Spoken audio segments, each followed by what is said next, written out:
सीकर के खाटू श्याम जी में विश्व प्रसिद्ध बाबा श्याम का फाल्गुन लक्खी मेला धूमधाम से चल रहा है। श्याम के दर्शन के लिए देश विदेश से भक्त आ रहे हैं। वहीं बाबा श्याम के दरबार में कुछ भक्त अनोखे तरीके से पदयात्रा कर बाबा का दीदार करने के लिए आ रहे हैं और इस अनोखे भक्त का नाम चंद्रप्रकाश ढांढन है। बाबा श्याम का ये भक्त मुंबई से 60 बार लगातार खाटू श्याम जी की पदयात्रा कर चुका है। तो श्याम नगरी में भक्तों का महाकुंभ इस वक्त लगा हुआ है। भक्त जो हैं वो देश विदेश से बाबा श्याम के दर्शन करने के लिए पहुंच रहे हैं। बाबा श्याम का लक्खी मेला इस वक्त परवान पर है। देश विदेश से श्रद्धालु वहां पहुंच रहे हैं और बाबा श्याम के दर्शन कर रहे हैं। मुंबई से ये भक्त 60 बार खाटू श्याम जी आ चुका है। पदयात्रा करके हमेशा ये बाबा श्याम के दर्शन करने के लिए आते हैं और 60वीं बार इस बार बाबा श्याम के लक्खी मेले में पदयात्रा करके ये बाबा श्याम के दर्शन करने के लिए पहुंचे। विश्व प्रसिद्ध बाबा श्याम का लक्खी मेले का आज 10वां दिन है। भक्तों का अपार बाबा के दर्शन के लिए भक्त आ रहे हैं। भक्तों की इस कड़ी में बॉम्बे से खाटू श्याम जी की अब तक 60 बार पैदल यात्रा कर चुके और 81,000 किलोमीटर का सफर पैदल किया है। ऐसे श्याम भक्त से मिलते हैं और जानते हैं पूरी ये कहानी। बाबा श्याम की भक्ति के इतनी दीवानगी कि आप बॉम्बे से यहाँ लगभग 81,000 किलोमीटर की पैदल यात्रा, ये सफ़र कैसा रहा? यात्रा का ये कैसा पूरा बताइए थोड़ा सा। जय श्री श्याम सभी को। सबसे पहले सचवेदड़ के दर्शकों को, मैं बेसिकली राजस्थान से ही हूँ, यहाँ से सीकर डिस्ट्रिक्ट से ही, लेकिन क्या कि बॉम्बे रहता था। मैं प्रोफेशन के हिसाब से गया था, भजन वगैरह गाने के लिए, भजन वगैरह गाता हूँ, तो उस हिसाब से गया था। और बाबा की प्रेरणा और कृपा से कुछ हालात ऐसे थे कि बाबा ने अपने आप ही, एक होता है कि बाबा ने मेरे को चुना था इस काम के लिए। बाबा ने ऐसे हालात बना कि बाबा ने रवाना कर दिया था मुझे।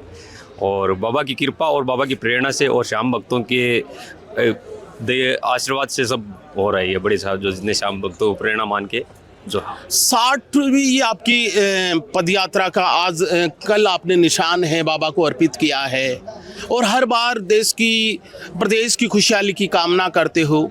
ये पूरा सफ़र जो है यात्रा का कितना कठिन है, क्योंकि फिजिकल रूप से इतना चलना तो मैं लगता है कि इम्पॉसिबल सा है। कैसे मैनेज करते हो, कैसे अपने आप में पावर लाते हो? ये वो इतना शक्तिपुंज वो यहाँ पे खाटू में बैठा है, वहाँ पे उस चीज़ से शक्ति मिलती है। ये शक्ति बाबा देता है। और बाबा को क्यों कोई जैसे मुझे कहेगा कि वापस खाटू से बॉम्बे चले जाओ तो नहीं जाना पाएगा, क्योंकि शक्ति पावर यहाँ से मिलती है आने की। तो इसीलिए बाबा की कृपा से ही हो पाता है ये सब कुछ, और बाकी तो करने वाला बाबा है और उसके बिना कुछ नहीं हो पाता।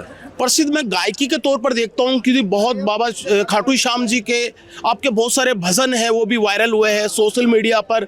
मैं देखता हूँ इतने वायरल है, तो इतनी मैं गायकी में भी बाबा के प्रति, श्याम बाबा के प्रति आपकी दीवानगी नज़र आती है।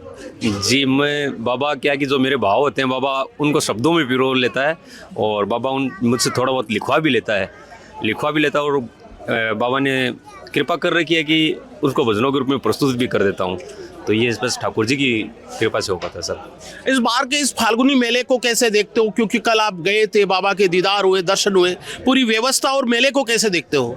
मैं बहुत अच्छा देखता हूँ। बहुत कि प्रशासन ने बहुत अच्छी व्यवस्था कर रखी थी, क्योंकि यहाँ पे इसके दरबार में कोई वीआईपी नहीं है हिसाब से देखे तो। और क्या यहाँ पे आके कोई पावर दिखाता तो वो सबसे बड़ा बेवकूफ़ होगा, क्योंकि जो पावर देता है उसके सामने क्या पावर दिखाएंगे।